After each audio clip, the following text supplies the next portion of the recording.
Eto na mga SSS members and pensioners, ituturo ko sa inyo ang step-by-step process at procedure paano nga ba kumuha ng My SSS card ngayong 2026. Ito po ay valid ID and at the same time, ATM card yun na po, itong My SSS card. Lahat ng yan ating ituturo step by step mamaya-maya. Hello mga ka-vlogs! Welcome dito sa aking YouTube channel. Magandang araw po sa lahat ng mga manonood.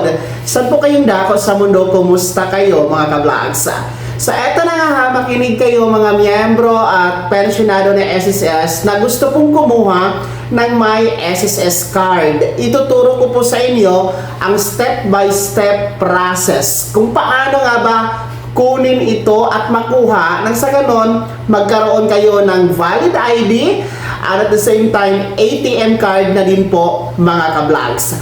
Para po sa mga hindi pa nakakaalam kung ano itong My SSS card, ito po yung pumalit or kapalit doon sa nawala o hindi na po babalik na SSS ID and yung ating pong SSS UMID mga ka-vlogs, no? Kasi phased out na po yun o hindi na po magpo-produce si SSS ng mga naturang ID. Kumbaga stop na po yun. So bilang kapalit po ay ini-launch po last year, no? Kung di ako nagkakamali, mga August po ito, 2025 ina-launch or September, itong My SSS card. So ito na po yung papalit doon sa mga nawalang SSS ID. Huwag kayong mag-alala kasi nga po, valid ID na po ito, 2-in-1. So, isang card, dalawa na po ang paggagamitan. Una, valid ID po siya. Pangalawa, magiging disbursement bank account din po natin o ATM card kasi meron po siyang chip mga ka-vlogs, no, na kung saan ay powered by bank ito, no, through RCBC na bangko mga ka-vlog. So para sa mga gustong kumuha nito ngayong 2026, narito po ang step by step process. Online po ito mga ka-vlog. So una po, syempre kailangan natin ng mobile data or wifi and pumunta lamang po kayo sa portal ng SSS. I-type nyo lamang po ang sss.gov.ph mga ka-vlogs o yung tinatawag natin na My SSS account ninyo. So, pagkatapos, bago kayo makapasok sa portal, kailangan nyo munang ilagay ang inyo pong user ID tsaka yung password ninyo. So, kailangan yan para ma-open natin ang portal. Para po sa mga nakalimot na ng kanilang password sa kanilang My SSS account, pwede naman po kayo mag-forget password mga ka-vlogs, no? And then pwede kayo magpa-notify through text yung cellphone number na naka-register sa SSS, and then pwede din po yung mga questions na naka-save po sa ating SSS portal. So pwede po yon. Once na nakapasok na po tayo sa ating portal, gaya ng nasa screen ninyo mga ka-vlogs, ay makikita nyo na po yung total contributions ninyo, the SSS number, no? Tinakpan ko lang po yung aking mga personal informations dahil hindi naman po pwede yan makita ng iba, no? Since confidential po ang ating mga SSS information mga ka-vlogs. So, pag nandyan na kayo sa portal ni SSS, kung makikita nyo po yung binilugan ko sa taas mga ka-vlogs, no? Yung merong tatlong dot dyan or tatlong line yung binilugan ko po, ay pindutin nyo po yan, no? Pag pindot ninyo yan, ay makikita naman ninyo yung mga iba't ibang services or offer ni SSS. So, pindutin nyo po yung services, no? Yung binilugan ko po. Tapos, pag pindot ninyo yung services, bubungad sa inyo ang mga yung mga iba't ibang serbisyo na pwede natin makuha kay SSS. So, scroll down nyo lang, pinakababa po, andyan po yung My SSS card. So, yun po yung pindutin ninyo. Pag pindot nyo yan, meron pong bubungad sa inyo na 5 po na steps, no? Para po makumplato ang pag-apply o pagkuha ninyo ng My SSS card. So, yung 5 na steps na yan, dapat kumpletuhin nyo. Madali lang naman yan, no? First step, ay andyan yung address ninyo, yung mail address, no? Kung pwede, kung lumipat naman po kayo ng address o gusto nyong palitan yung address ninyo, pwede naman po i-update nyo lang. Click nyo lang po yung update. So, yun po yung step 1. Tapos, proceed to step 2. Ganun lang mga ka-vlogs, no? I-check nyo lang yung mga small box, yung mga agreement or acknowledgement, no? Na nag-a-agree kayo sa terms and condition. Tapos pagdating po ng step 2, meron po step 3, meron tayong picture taking dyan. So kailangan kayo mag-picture.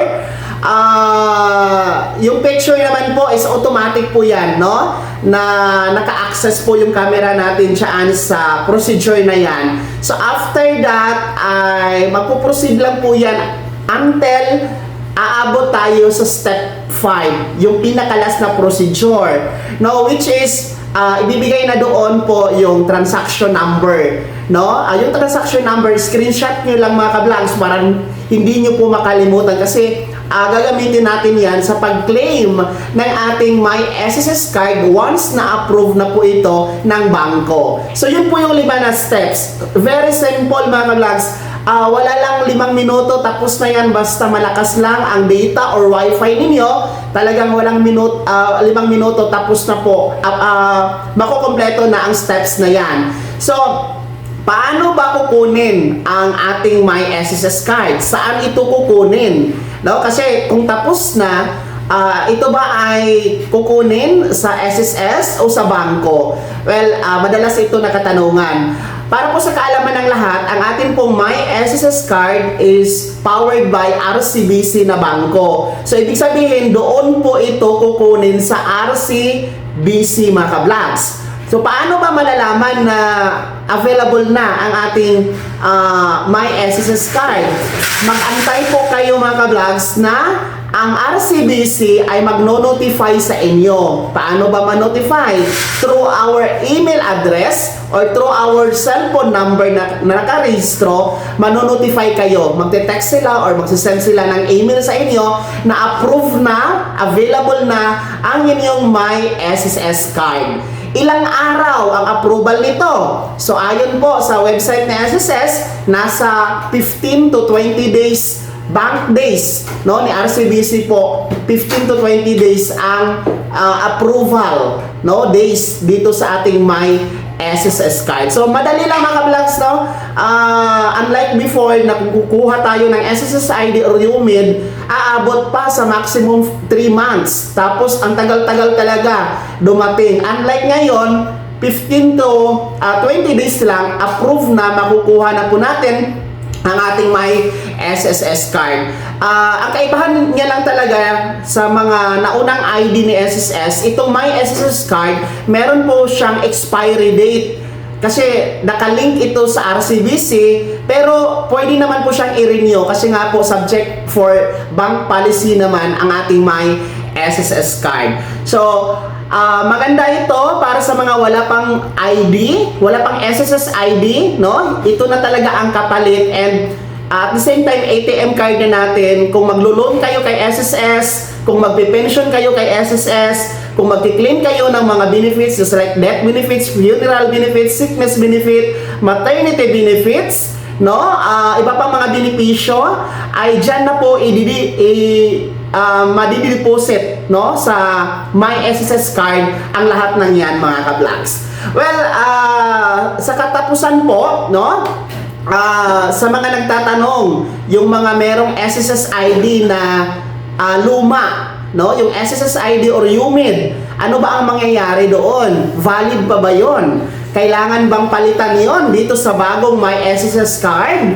Well, ang kasagutan po, hindi na po kailangan, no? Kung meron po kayong lumang ID ni SSS, kahit noon pa yung 1980s, 1990s, no? Yung SSS UMID natin, hindi na po kailangan na kumuha ng My SSS card. Ang My SSS card ay para lamang sa mga walang SSS ID at naabutan po ng suspension, no, doon sa pag-issue o pag-apply ng SSS UMID mga ka-vlog. So valid pa rin po ang ating mga lumang SSS ID. Gaya ko po, meron akong SSS UMID na nakuha ko last 2010 pa. So yan po ay valid na valid, walang expiration. Yun lang po ang kagandahan sa mga lumang ID, no expiration, unlike ngayon sa my SSS card na subject for bank policy, mga ka-vlog. So kunin nyo na, no, dahil lalong-lalo pa sa mga kailangan ng ID, yung kukuha ng passport, mga transactions, ay valid po ang ating my SSS card ngayong 2026, mga ka-vlogs. At yan po ang kompletong detalye at kompletong proseso, step by step guide. Sana po naintindihan nyo at sana makatulong po para sa mga gustong kumuha ng my SSS card ngayong 2026. Kung bago ka pa lang sa akin channel, i-click nyo muna natin subscribe button na nasa baba at huwag kalimutan na pindutin ang notification bell, ilagay sa all para una ka sa mga balitang i-upload ko. Maraming salamat po, mag-ingat ang lahat. God bless, mga ka-vlogs.